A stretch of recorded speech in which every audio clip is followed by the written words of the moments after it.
Alçıq divarlardır, yəni köhnədən tikilmiş evdir. 93-cü il arası ev tikilib, köhnə taxtalar. Masalıda tərəfimizdən döşəmənin altının izolyasiya işləri icra olunur. Gördüyünüz kimi təxmini 90-93-cü il arası ev tikilib, köhnə taxtalardır. Gördüyünüz kimi arasında çox boşluqlar var. Hətta yuxarı mərtəbə görsəniz, sizə boşluq olan bax. Və bu taxtalar adı bildiyimiz bazarda satılan taxtalardan deyil.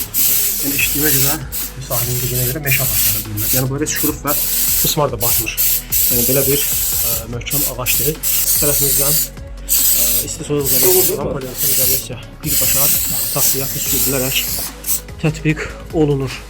Gördünüz, aşağıdan çox, həddindən artıq çox soyuq gəlir evə. Soyuq gəldiyi üçün məlumat ki, döşəmə taxtası soyuq olur. Evin müəyyən qədər hənəsi yaxşı iki kənarlar məhz alçıq divarlardır, yəni köhnədən tikilmiş evdir. Görürsünüzmü, yerində 2 dənə daş, 2 dənədən sonra çiğ kərpiçlə ev tikilir. Yəni belə evlər nisbətən isti olur. Amma buna baxmayaraq aşağıda görürsünüzmü, bura nəmişliyin rütubəti məhz yuxarı otaqların hamısına gəlir.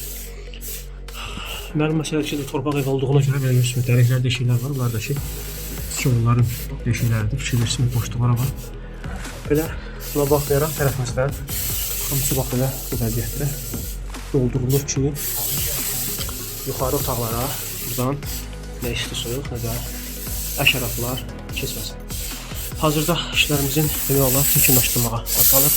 Təxmini 130 kvadrat metrə yaxın bir ərazi tərəfimizdən izolyasiya olundu. Xeyirli olsun sahibinə, iş layihələrində görüşmək ümidi ilə Son 4 İzolyasiya Qrup Masallıda.